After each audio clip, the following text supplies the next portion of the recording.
शुद्धतेचा आनंद, आरोग्याचा शुभ कार्य असो वा कोणताही कार्यक्रम, आनंदाच्या बासुंदी, श्रीखंड आणि आईस्क्रीमची चव असणारी आनंदाची उत्पादने आईस्क्रीम, कुल्फी, श्रीखंड, बासुंदी, दही, ताक, लस्सी, पेढे, कप, कोन आणि बरंच काही.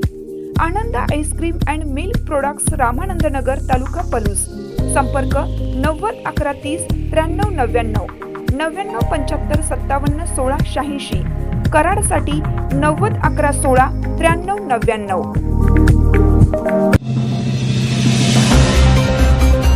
बोरगावात बिबट्याच्या हल्ल्यात 5 शेळ्या ठार, परिसरात भीतीचे सावट.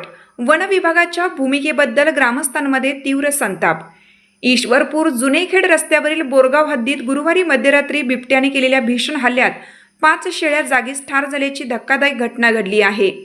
या थरारक घटनेमुळे संपूर्ण परिसरात दहशतीचे वातावरण पसरले असून वारंवार होणाऱ्या वन्य प्राण्यांच्या हल्ल्यामुळे शेतकऱ्यांमधून तीव्र संताप व्यक्त होत आहे. वन विभागाने तात्काळ नुकसान भरपाई देऊन बिबट्याचा बंदोबस्त करावा अशी मागणी आता जोर धरू लागली आहे. मिळालेल्या माहितीनुसार बोरगाव येथील शेतकरी लहू सलगर यांच्या शेतात रात्रीच्या वेळी मेंढ्या व शेळ्यांचा कळप बसवण्यात आला होता. गुरुवारी रात्री 2 वाजण्याच्या सुमारास दबा धरून बसलेल्या बिबट्याने अचानक या कळपावर हल्ला चढवला. बिबट्याचा हा हल्ला इतका भयानक होता की यात निपाणी येथील मेंढपाळ संजय हजारे यांच्या 2 कोकरू आणि 3 मेंढ्या अशा एकूण 5 जनावरांचा जागीच मृत्यू झाला.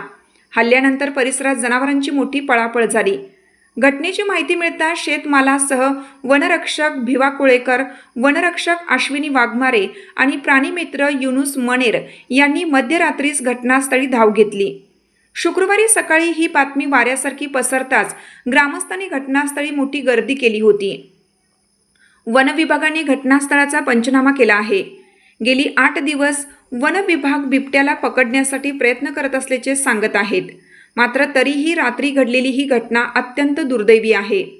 संबंधित गरीब मेंढपाळाचे मोठे आर्थिक नुकसान झाले असून शासनाने त्यांना तात्काळ योग्य ती नुकसान भरपाई दिली पाहिजे.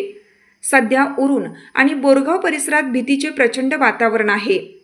वन विभागाने आता कोणतीही दिरंगाई न करता लवकरात लवकर या बिबट्याचा कायमचा बंदोबस्त करावा, असे राजाराम बापू कारखाना संचालक शैलेश पाटील म्हणाले. गेल्या काही दिवसात या ग्रामीण भागात वन्य प्राण्यांचा वावर कमालीचा वाढला आहे. वन विभागाने परिसरात रात्रीची गस्त वाढवावी, तसेच बिबट्याला जेरबंद करण्यासाठी तात्काळ पिंजरा लावावा, अशी मागणी ग्रामस्थांनी लावून धरली आहे.